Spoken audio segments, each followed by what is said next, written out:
Amén y amén. Si trajo su escritura, quiero invitarle a que vaya rápidamente al libro de Mateo, en el capítulo 5.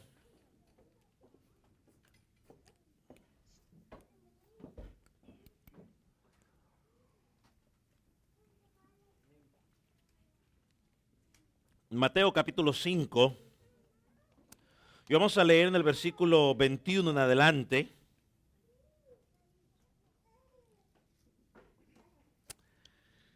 Dice, oísteis que fue dicho a los antiguos, no matarás, y cualquiera que matare será culpable de juicio. Pero yo os digo que cualquiera que se enoje contra su hermano será culpable de juicio. Y cualquiera que diga necio a su hermano será culpable ante el concilio. Y cualquiera que le diga fauto quedará expuesto al infierno de fuego. Por tanto, si traes tu ofrenda al altar y allí te acuerdas de que tu hermano tiene algo contra ti, deja allí tu ofrenda delante del altar y anda, reconcíliate primero con tu hermano y entonces ve y presenta tu ofrenda. Ponte de acuerdo con tu adversario pronto, entre tanto que estás con él en el camino, no sea que el adversario te entregue al juez y el juez al alguacil y seas echado en la cárcel. De cierto te digo que no saldrá de allí hasta que pague el último cuadrante. Puede tomar asiento.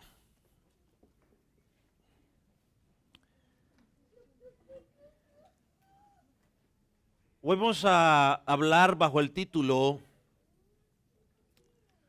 La actitud detrás de las acciones. Y antes de comenzar a escuchar este sermón, me gustaría que se hiciera la siguiente pregunta. ¿Por qué estoy aquí hoy? ¿Por qué estoy aquí hoy? Otra pregunta podría ser, o bueno, dejémosla hasta ahí nomás. ¿Por qué estoy hoy aquí? No sé cuántos de ustedes nos hacemos esa pregunta cada vez que llegamos al templo. ¿Por qué estoy yo aquí hoy? Si usted ha seguido las enseñanzas o si usted nos visita por primera vez, hemos venido estudiando el capítulo 5, conocido como el Sermón del Monte, y hoy nos encontramos en la parte final de este capítulo, si lo pudiéramos llamar de esa manera, donde Cristo, el resto de este capítulo, del capítulo 5, va a tomar 6 ilustraciones para enseñar el correcto uso de las escrituras del Antiguo Testamento. Y lo está poniendo en contraposición del uso inapropiado que los escribas y los fariseos le estaban dando a las escrituras. Vimos que desde el versículo 17 al versículo 20, Cristo explicó, digamos, cuál era la postura que el Señor Jesucristo tenía sobre las enseñanzas del Antiguo Testamento. Pero cuando leemos el texto, el solo leer el texto que leímos hoy, desde el versículo 21 en adelante, uno no deja de pensar en la reacción que pudieron haber tenido los primeros oyentes al escuchar estas palabras. Yo me imagino que en alguno de ellos había asombro y en otros quizás había un poco de molestia, porque en esta serie de 6 ejemplos que el Señor Jesús va a tomar, el Señor comienza a aplicar de una forma diferente la ley a como ellos estaban acostumbrados a escucharla.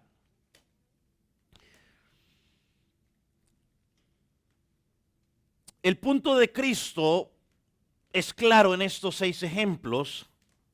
Mientras los seres humanos vemos la letra de la ley, Cristo ve el espíritu de la ley. Mientras los seres humanos vemos las acciones de la ley, Cristo ve la actitud antes de las acciones. Y nosotros los seres humanos tenemos esa tendencia a limitarnos al contenido literal de las palabras o de las prohibiciones. Pero Cristo aquí no está hablando literalmente de la prohibición, sino las intenciones que hay detrás de la prohibición que él está o que se ha puesto. Y esto es importante, porque los primeros oyentes, era importante que los primeros oyentes lo entendieran, y es importante que nosotros hoy también lo entendamos, porque el problema que tenían los judíos era que ellos tomaban la letra o la ley al pie de la letra. Y cualquier cosa que no estuviera especificada en la letra, ellos eran incapaces de encontrar un principio de aplicación a esa prohibición. Ese es el problema que tenían ellos. Por ejemplo, si la ley decía, no hagas tal cosa con tu vecino, ellos entendían que era a mi vecino, no se lo puedo hacer. Pero aquella persona, como no es mi vecino, bueno, a esa persona sí se lo puedo hacer. O sea, eran incapaces de ver más allá. Un ejemplo podría ser, un padre comienza a hablar con su hijo, a explicarle lo que significa ser considerado. Y el niño le dice, papi, ¿qué significa ser considerado? Bueno, mi hijo, considerado es cuando tú ves algo en el piso tirado y en lugar de que esperes que tu mamá lo recoja, tú vas y lo recoges. Es que ves a tu mamá que viene con muchas cosas en las manos y las cosas se le están cayendo, tú te acercas a ella y le ayudas para que las cosas no se le caigan. ¿Entiendes, hijo? Ah, sí, muy bien, papi, entiendo. Pero una semana después, el niño ve que la hermana de él viene de la escuela con una cantidad de libros y los libros casi se le están cayendo, se le caen al piso y el niño está viendo y está sentado y no hace absolutamente nada. Y el papá le dijo, mijo, la semana pasada hablamos de que debería ser considerado. Y él le dice, sí, papi, tú me dijiste que debería ser considerado. Bueno, no te dije que si algo caía en el piso tenías que recogerlo. Sí, pero tú me dijiste y se le caía a mi mamá y ella es mi hermana. Bueno,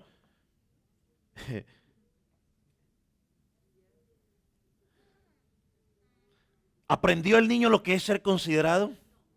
No. Bueno, eso es lo que ocurría con los fariseos.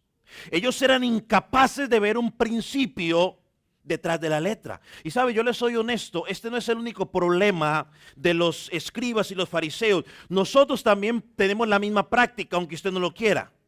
¿Sabe cuántas veces me ha preguntado a mí la gente, pastor, muéstreme un pasaje donde diga que no me puedo hacer un tatuaje? Me he encontrado jóvenes con esas preguntas. A ver, un solo pasaje donde diga no te hagas un tatuaje y no me lo hago. Muéstreme un solo pasaje, pastor, donde diga no tengo que escuchar música que no sea cristiana. Muéstreme un pasaje donde diga que tengo que congregarme cuando la iglesia hace actividades.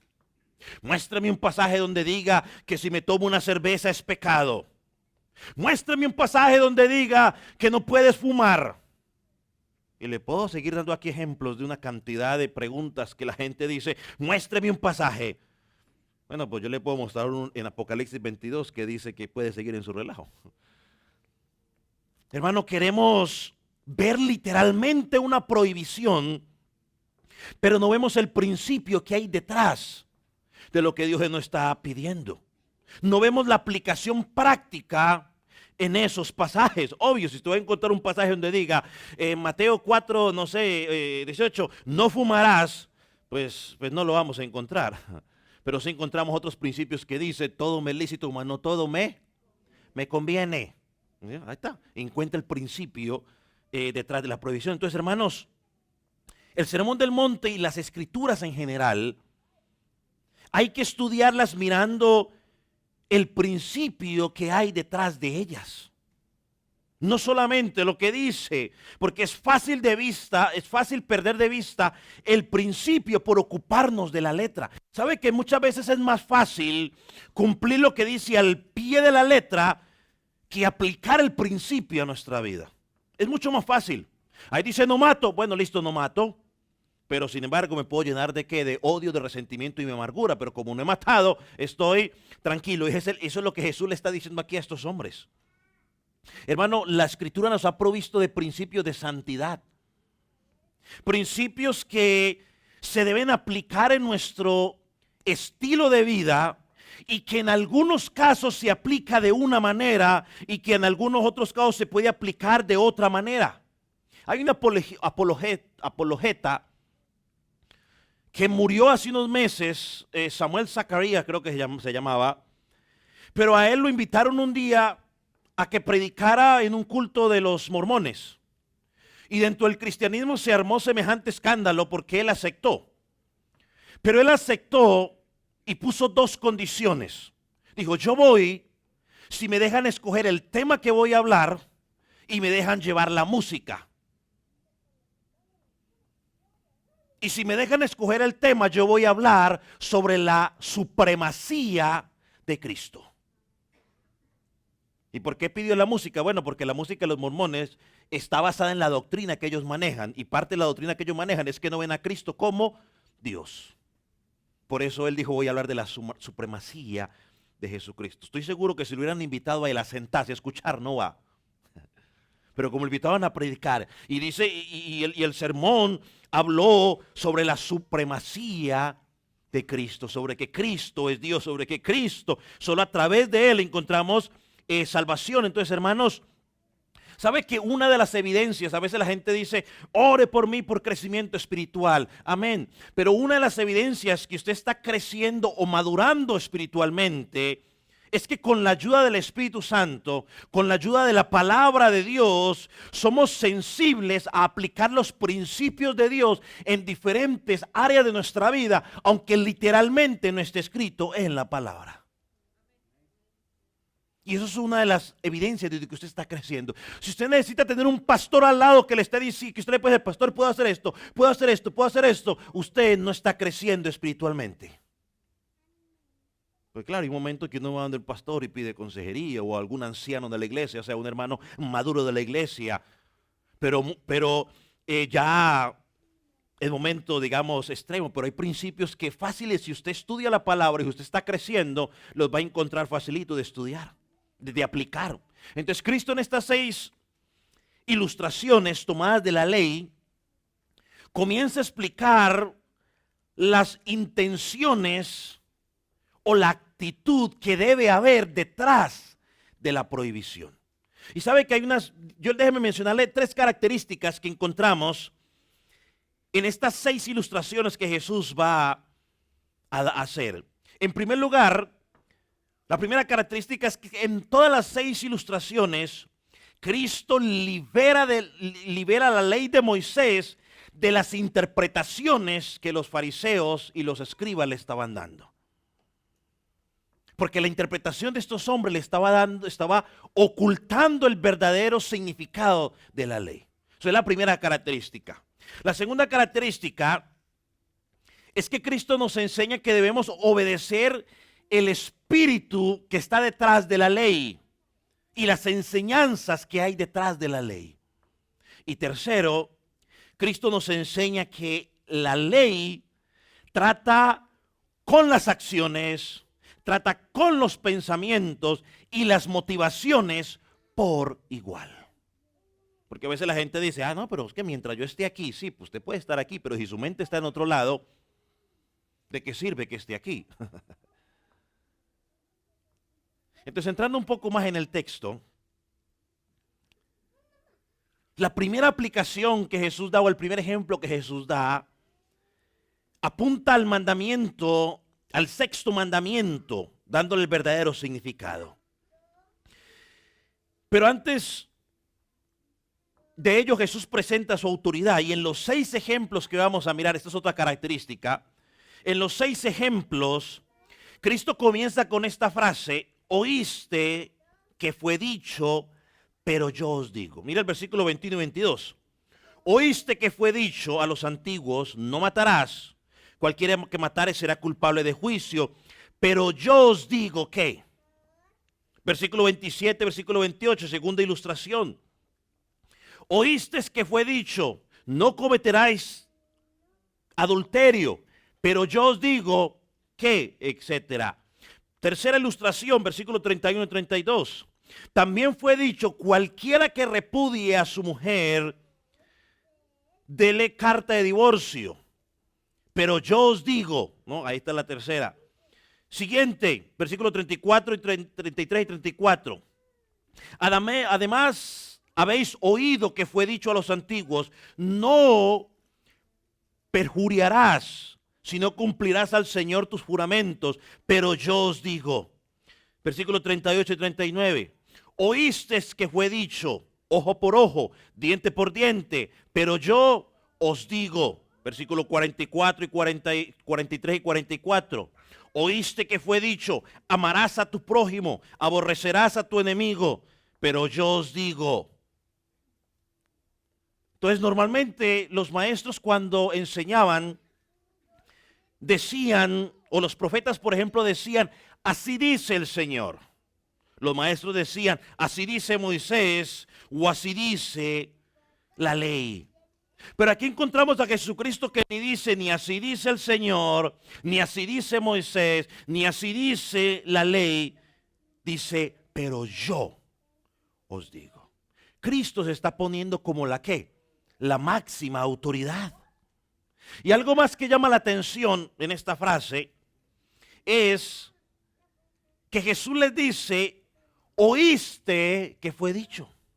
Jesús no les dice, habéis leído, oíste que fue dicho. ¿Por qué les dice de esa manera? ¿Será que no sabían leer? ¿Qué cree usted? ¿Que no sabían leer? ¿A quién se refería cuando dice, oíste que fue dicho? Esta era una frase muy común que introducían para hablar de la tradición oral. Cuando hacían eso, oíste que fue dicho, ellos están apuntando a la tradición oral. ¿Cuál era la tradición oral? Bueno, lo que se pasa de generación en generación a través de lo que yo voy contando, ¿no? Mi abuela decía, mi papá siempre decía, su mamá, mi mamá decía, entonces yo ahorita digo, mi abuela decía, ¿no? Y entonces le digo a mis hijos, y mis hijos el día de mañana dirán, su abuelo, su bisabuelo, su tarabuelo, como sea, decía. Eso es la tradición, ¿qué? Oral, que va pasando, que va pasando. No está escrita, pero es algo que va pasando oralmente, que vamos diciendo. Y para aclarar, para evitar malos entendidos, lo que Jesús está diciendo aquí no está contradiciendo la ley de Moisés, porque el versículo 17 y versículo 20, él dijo que estaba completamente de acuerdo con la enseñanza y que tenía que cumplirla, porque tenía que cumplirla. Él lo que está confrontando es la manera en la cual los fariseos estaban aplicando o enseñando la ley a las personas. La habían interpretado de una manera y estaban pasando esa interpretación de generación a generación. ¿Sabe lo que dijo el pastor Martin Lloyd-Jones sobre esto? Él dijo, lo que nuestro Señor hace en realidad en este pasaje es mostrar la verdadera enseñanza de la ley frente a las exigencias falsas que los escribas y los fariseos le atribuían. Por eso, Él no les dice, habéis leído en la ley de Moisés.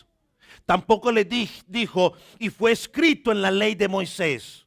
Les dijo, oísteis que fue dicho, pero yo os digo. Termino la cita. Así que Cristo no tenía problemas con la ley. Cristo no tenía problemas con los profetas, sino con la interpretación que se le estaba dando a esta palabra por los siglos de los siglos. Ahora, ¿por qué Jesús le dice a vistes que fue oído? Hermano, porque ellos no tenían una Biblia. Ellos no tenían la bendición que tenemos usted y yo de tener la escritura en diferentes idiomas, hasta en dialecto. Yo sé que algunos dialectos, por lo menos creo que en Shu, en Guatemala, ellos tienen su Biblia. No sé los otros, entonces su idioma tiene Biblia, su dialecto. En la de él también, ¿cómo es que llama el dialecto suyo? Quiché. En cualquier idioma, o sea, serán pocos los idiomas hoy que no tienen esa bendición de tener la Biblia. Aparte la tenemos en diferentes versiones, o sea, diferentes traducciones para que la gente pueda entender con mayor facilidad esto y lo otro. Ellos lo único que tenían eran los maestros, porque no tenían acceso a las escrituras y tenían que confiar en lo que los maestros le decían. Por eso Cristo dijo: oísteis que fue dicho. ¿Y por qué llegaron al punto de que no tenían escritura? Aquí recuerdo, tomo unas palabras también del pastor Martin Lloyd-Jones, está un poco larga, pero es interesante. Porque él dice: los judíos del tiempo de Jesús eran muy semejantes a la gente en el tiempo de la Reforma. Recuerde que en la Reforma es un tiempo donde las escrituras no se habían traducido, sino que se leía domingo tras domingo. ¿En qué idioma? En latín. Y la gente que no entendía latín, entonces el resultado fue que para conocer la Biblia, la gente tenía que acercarse a la iglesia y escuchar lo que el sacerdote decía en latín semana tras semana. No podían leer por sí mismos, no podían comprobar si lo que le estaban diciendo era verdad. Entonces la Reforma Protestante lo que hizo fue que puso en las manos la Biblia para que la gente pudiera mirar, o leer, perdón. Entonces el pueblo de Israel, cuando fue cautivo en Babilonia, ellos olvidaron la lengua hebrea y todos comenzaron a hablar arameo. Y como no conocían el arameo, como no hablaban la lengua hebrea, entonces no podían leer la ley de Moisés. No podían leer lo que decían los profetas. Entonces, ¿de quién dependían? Dependían de las enseñanzas de los escribas y los fariseos. Por eso Jesús les dijo: oísteis, esto es lo que ustedes han venido oyendo por años, de siglos, generación tras generación. Pero ahora yo les voy a dar la interpretación correcta. Hermano, como ellos dependían de los fariseos, de los escribas, ellos no cuestionaban nada.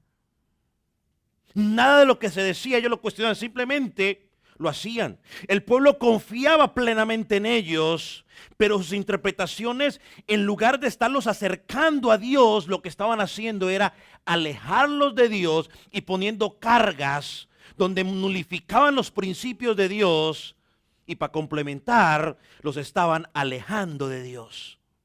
Mientras el pueblo estaba pensando que estaban siguiendo o escuchando la ley, lo que estaban escuchando eran las interpretaciones que estos hombres le estaban dando de la ley. ¿Sabe que hoy pasa lo mismo? Porque a pesar de que tenemos la Biblia en muchos lugares y que tenemos muchos recursos, hoy la gente sigue confiando ciegamente en la interpretación que dan los falsos maestros a las escrituras. Y simplemente todavía están en un oscurantismo a pesar de que tenemos la luz de Cristo. Mire, para la iglesia católica hoy, sin ofender a nadie, lo digo con respeto, ellos tienen la Biblia más la tradición oral al mismo nivel. Y esto usted lo puede leer en cualquier catecismo católico. Está la Biblia, más está la tradición oral que se ha dicho. Y todo, y ellos quieren interpretar la Biblia, pero ellos dicen: a ver, ¿qué dice la tradición? Bueno, ese era el mismo problema que estaba pasando con los escribas y los fariseos. Y muchas de esas tradiciones, tristemente, están tan alejadas de la escritura como está alejado el occidente del oriente. Y han manipulado la escritura al punto que hoy ellos dicen que sin los sacramentos no hay salvación. Y como los únicos que puede ofrecer los sacramentos es la iglesia, entonces solo a través de la iglesia hay salvación. ¿Y eso en qué parte la Biblia dice? La Biblia dice que en el único lado, el único camino para el cielo es Cristo, que el único mediador para llegar al Padre es Cristo.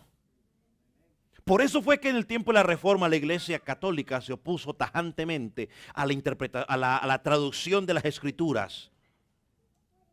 Y aunque hoy hay muchas escrituras, creo que el católico promedio es poco el que tiene una escritura y que la lee fielmente y la estudia.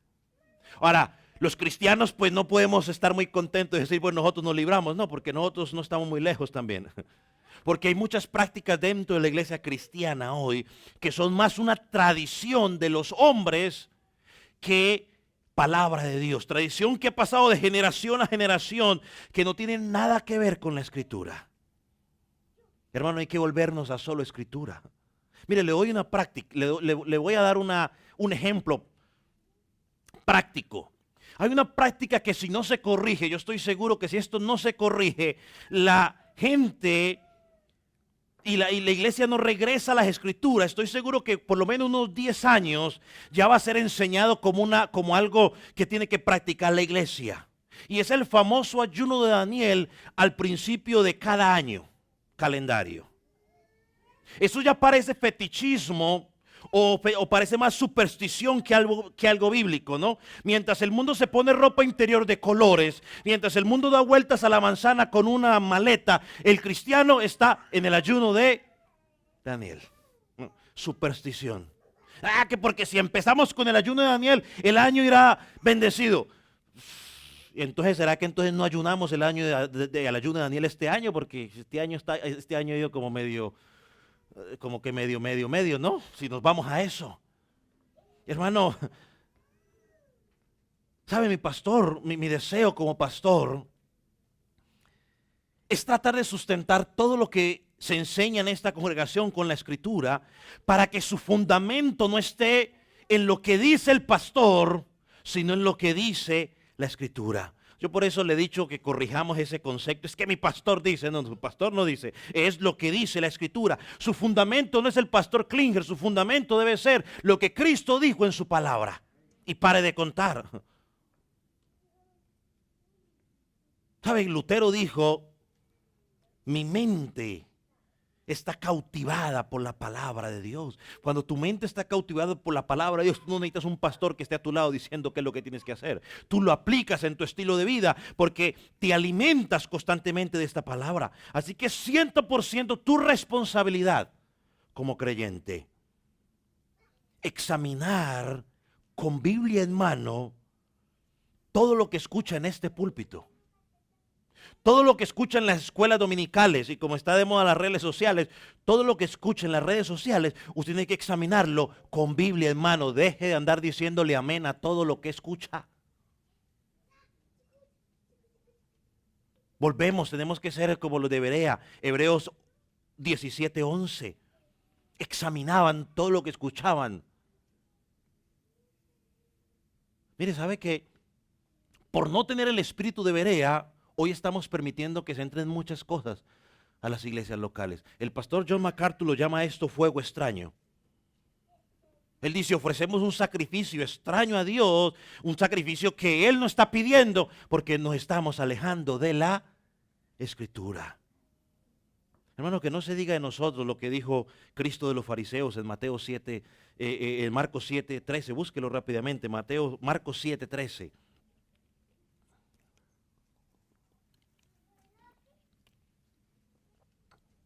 Cristo le dijo, invalidáis así la palabra de Dios por vuestra tradición, la cual habéis transmitido y hacéis muchas cosas semejantes a esta.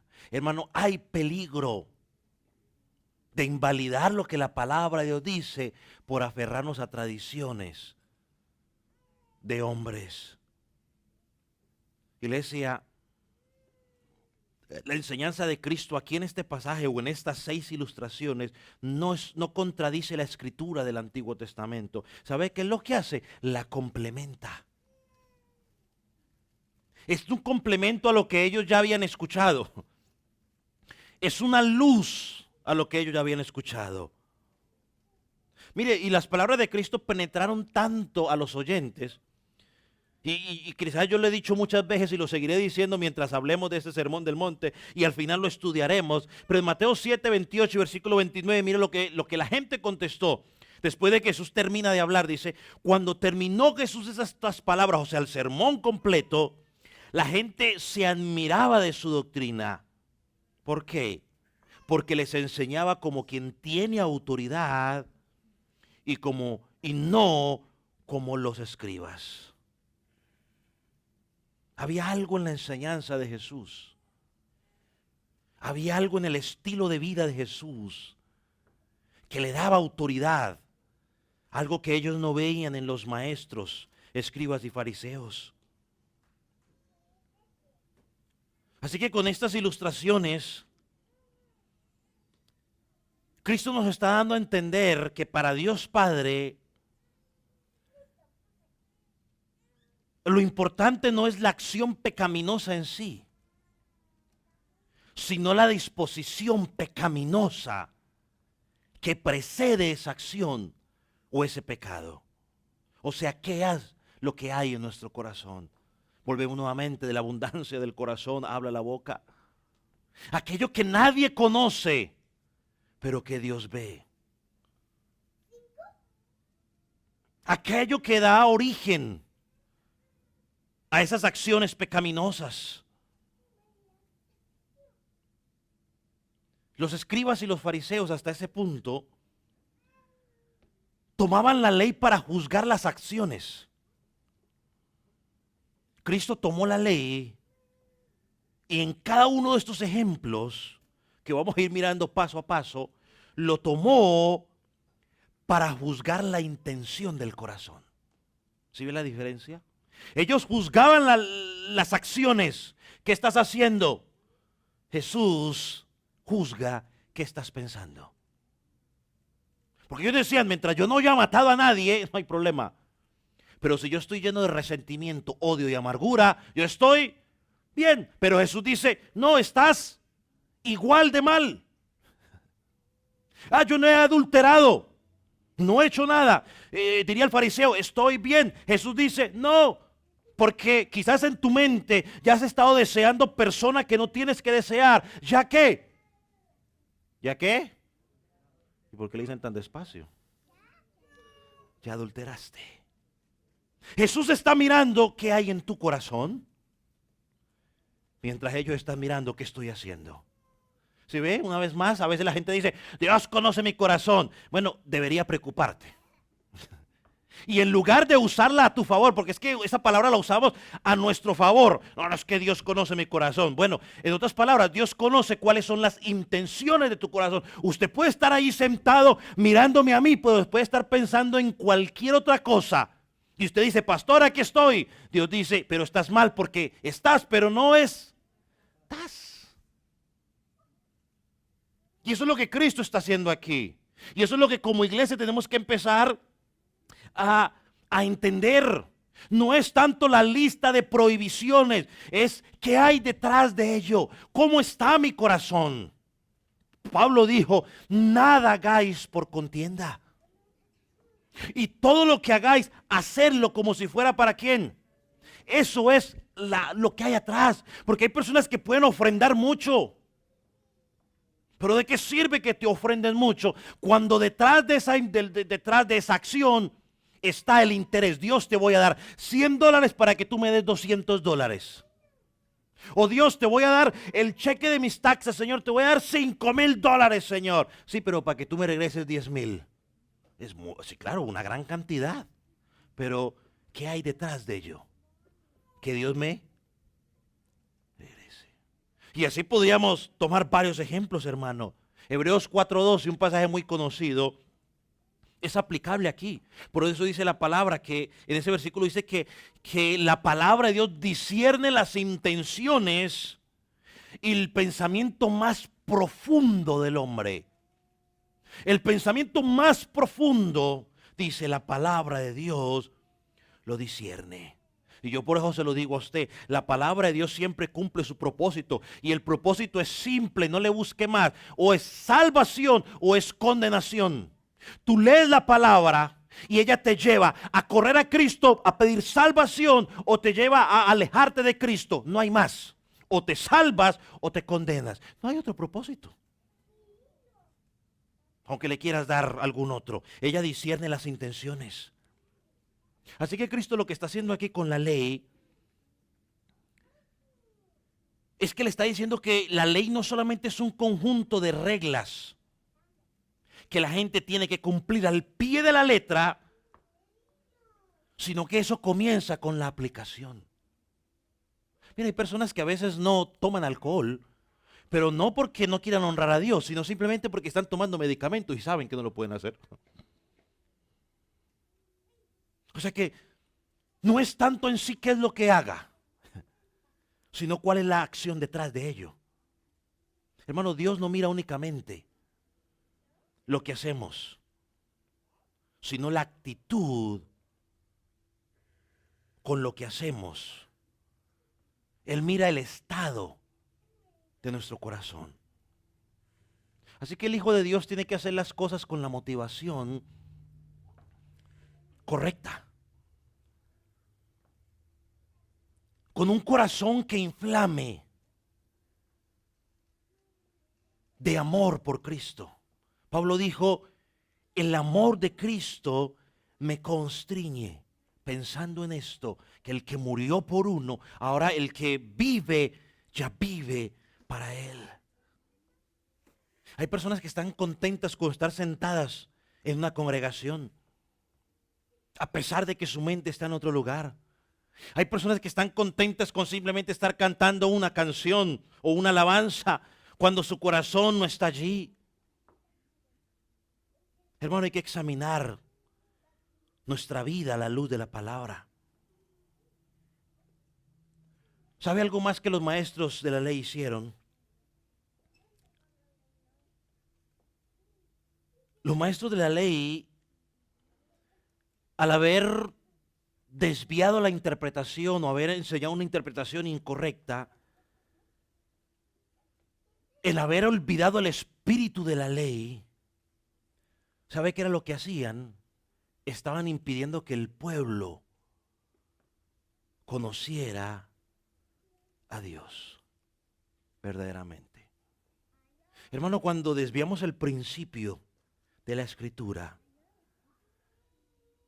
estamos pidiendo que el pueblo conozca verdaderamente a Dios. Por eso en versículos anteriores, en el versículo 19 dijo, y cualquiera que tome uno de esos pequeños mandamientos y así lo enseñe a otro, va a ser pequeño en el reino. O sea, Jesús se pronunciaba. Porque hermano, si usted no entiende, no le explican la palabra correctamente, usted no va a conocer a Dios correctamente. Hermano, y recuerde que el objetivo de las Escrituras, o uno de los objetivos de las Escrituras, es que tú y yo lleguemos, o bueno, déjeme decir el objetivo principal. Bueno, el objetivo principal es de que Dios sea honrado. De ahí se derivan los demás, ¿no? El objetivo es de que Dios sea honrado, y lo he dicho varias veces, el centro es Cristo, no el ser humano. Y un segundo objetivo, o otro objetivo que podemos decir en la Escritura, es que por medio de la Escritura, tú y yo podamos llegar a conocer ¿a quién? A Cristo o a Dios. Que conozcamos su amor, que conozcamos que es un Dios airado contra el pecado, que conozcamos la justicia de Dios, la gracia de Dios, bueno, y también el amor de Dios, al mismo nivel. Si yo hablo solo amor, amor, amor, amor, amor, y me olvido de la justicia de Dios, tengo un problema.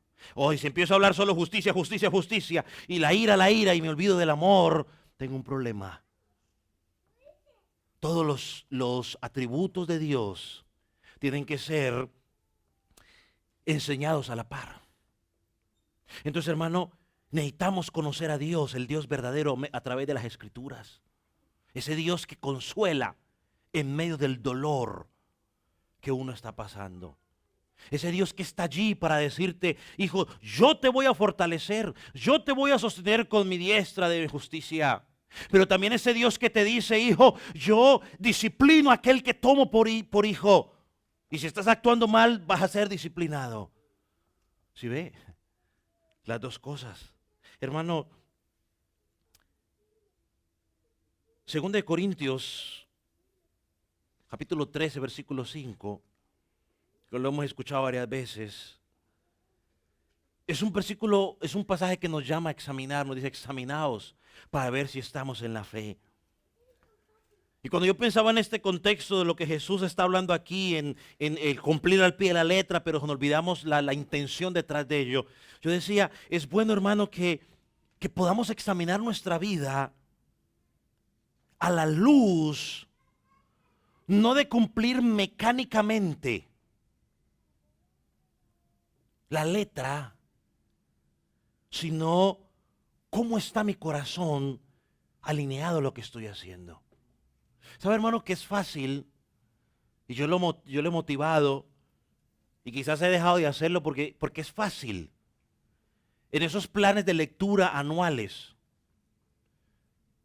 leer lo que me toca hoy, ¿por qué? Por cumplir. Para que el plan... Pero a veces la intención está ¿qué? Y a veces es preferible que quizás no se la pueda leer en todo el año, la Biblia completa, pero que sí la haya podido leer durante ese año con la actitud correcta. ¿Sí ve la diferencia? Porque yo la puedo leer todo el año. Ay, al final, ¿cuánto llevo en la Biblia al final del año? Amén, gloria a Dios. Llevo 2 años, 3 años, 4 años seguidos leyéndola al pie de la letra toda. Entonces la pregunta sería, ¿y cuál ha sido la intención? ¿Cumplir el plan del año o que Dios hable a su vida? ¿Cuánto tiempo te detuviste a meditar en lo que leíste diariamente? ¿O leíste lo cumplió al pie de la letra? ¿Hizo algo que Dios pide de ti, que lea la Biblia? Sí, pero Dios dice, ¿y la intención? ¿Y tu corazón? ¿Dónde está? Y eso es lo que debemos examinar nuestra vida. ¿Cómo estoy actuando como cristiano? El servicio que estoy haciendo dentro de la iglesia local, ¿cómo lo estoy haciendo? ¿Lo estoy haciendo para que el pastor vea que lo estoy haciendo? ¿Lo estoy haciendo para mostrarle a mi hermano que yo sí lo puedo hacer? ¿O lo estoy haciendo porque estoy apasionado por servir a Dios? Lo estoy haciendo porque luego el pastor empieza que la gente no sirve, que no sé qué, y que Dios no dio propósito. Es para evitarme que cuando diga eso no me caiga a mí, entonces yo me voy a poner a hacer algo. No, porque si lo va a hacer porque para evitar que le diga, no pierda el tiempo, mejor siga ahí, porque está igual, va a estar igual. Porque Dios no está mirando, va a estar mirando qué hay detrás de la acción. Entonces, hermano, no podemos considerar este sermón del monte o esta porción de la escritura como un fin en sí, sino más bien como el instrumento que Dios va a usar para conducirnos a una relación auténtica, viva, desde el corazón con Dios. Ese es el punto. Y sabe que estos 6 ejemplos que vamos a estudiar, que honestamente si fueran alguno de esos temas quizás ni lo elegiría, pero como estamos sistemáticamente estudiándolo expositivamente, pues lo hablaríamos, lo vamos a hablar. En estos 6 principios que Jesús toma, explícitos de la ley, son ilustraciones de principios donde Jesús explica más la importancia de la intención del corazón que la acción. Porque si somos honestos, cuando usted y yo, si yo creo que usted ya los tuvo que haber leído, en acción, en esos 6 ejemplos, algunos de nosotros por acción podemos decir, me salvé. Pero por intención, usando un término que usan muchos los estudiantes en el colegio, por la intención nos rajamos en más de uno. Y eso es lo que Jesús quiere apuntar en este sermón. Y eso es lo que yo quiero que usted y yo miremos mientras estamos estudiando este pasaje. No tanto la letra, no tanto la prohibición, sino qué hay detrás. Para que no seamos como el niño de nuestra ilustración. Y para que también nos diga en nosotros lo que Cristo dijo en Marcos 7:13 de los escribas, invalidáis la palabra de Dios por nuestra tradición. ¿Por qué no se pone sobre sus pies? Si Dios nos da vida, empezaremos a estudiar uno por uno en estas próximas semanas. Padre, cuando estudiamos este pasaje, nos enfrentamos quizás a la misma reacción que tomaron los escribas y fariseos, parte del pueblo. Somos culpables, Señor, porque a veces estamos más preocupados por las acciones en sí, pero nos olvidamos lo que hay detrás, lo que hay en nuestro corazón. Padre, perdónanos porque a veces somos culpables de estar buscando un versículo específico que nos muestre una prohibición específica. Pero nos olvidamos, Señor, que hay muchos principios en tu palabra donde pueden ser aplicados en esos momentos en particular. Señor, líbranos de estar como los escribas y los fariseos, Señor, con un cuaderno marcando la lista de lo que hicimos y lo que no hicimos. Señor, olvidando nuestro corazón. Padre, permite que como iglesia podamos comenzar a examinar a cada momento, a cada instante, cada una de las intenciones en nuestro corazón. Padre, que cuando lleguemos a esta congregación examinemos cuál es nuestra intención. Que cuando ofrendemos, Señor, examinemos cuál es nuestra intención. Que cuando estudiemos tu palabra, examinemos cuál es nuestra intención. Señor, que cuando cantemos, que todo lo que hagamos, lo examinemos, oh Dios. Padre, gracias. Señor, y si hay algunos que quizás estamos aquí, pero todavía estamos en ese oscurantismo, que a pesar de que tenemos tu palabra, no la leemos, oh Dios, y estamos a la dependencia de lo que alguien más lea o haga. Perdónanos, Señor, y que podamos tener ese reto de levantarnos y empezar a examinar tu palabra a nivel personal, como los hermanos de Berea. Padre, gracias por tu palabra. Y permite que ella pueda penetrar. Que hayamos podido encontrar la intención de estas palabras que tú dijiste, oíste que fue dicho, pero yo os digo, y lo comencemos a vivir. Gracias, eterno Señor. Te pedimos, Dios, que mientras ofrendamos podamos